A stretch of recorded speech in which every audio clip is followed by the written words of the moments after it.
Well, good morning, everyone. It's a tremendous honor to be here in Crete. It's my first trip to Greece, and it has been amazing. Really, really exciting. I have loved meeting the faculty and the students, and I am looking forward to meeting more of them. My name is Jancy McPhee. I am a neuroscientist by training. My hobbies are in the arts. And I am also a space life scientist, so I can answer questions about humans in space. But I am also the founder and executive director of a nonprofit that brings together science, technology, engineering, and the arts.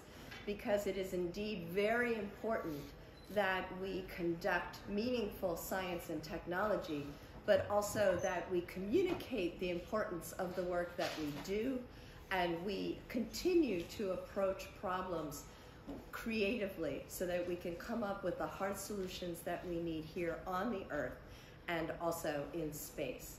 So it's a tremendous pleasure to meet everyone, and we have just been so astounded with all the incredible research that is going on here and the caliber of the students. So I want to thank you because we need a future workforce. The future of space is indeed international, and so we need everyone contributing in all of the ways that they can, using all of the disciplines, skills, and intellectual processes that they have and that they are continuing to always develop in themselves.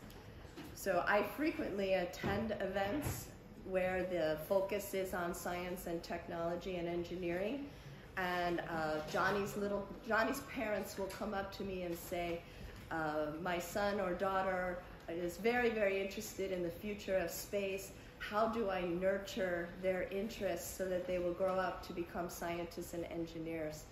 And I listen to all of my colleagues say, send them to computer camp and robotics training, and I tell them to have them study music and read and take dance lessons, because what is important is all of the skills and information that you have, all of the experiences when you are trying to solve problems creatively. You will draw from things and you won't even know what part of your journey in life you are using to solve these challenges.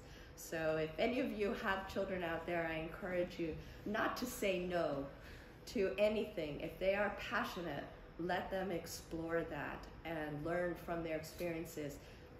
20 or 30 years later, they may draw from that experience, and you don't want to limit what their experiences are.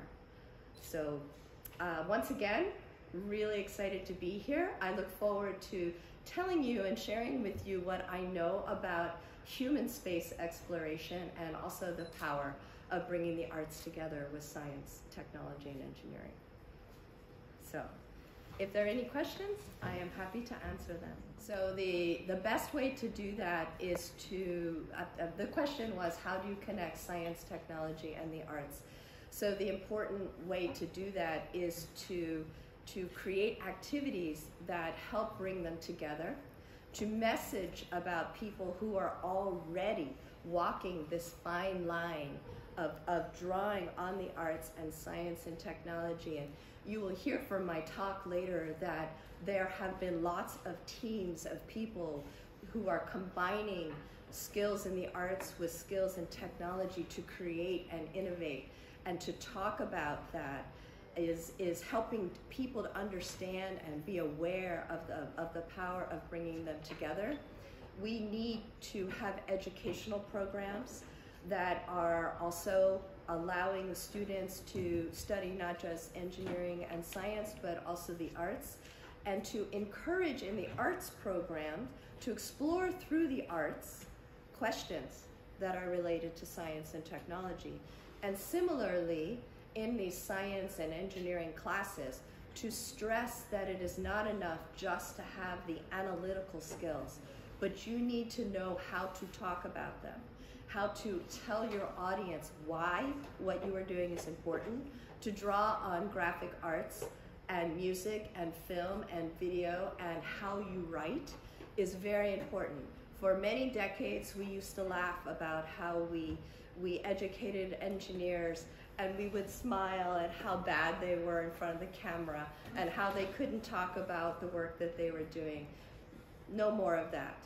It is the responsibility of the scientists and the engineers to know why what they're doing is important, because in this world, we are bringing together teams from many different countries and backgrounds to solve the hardest problems in space and also on Earth, as we've been discussing, very crucial matters like climate change.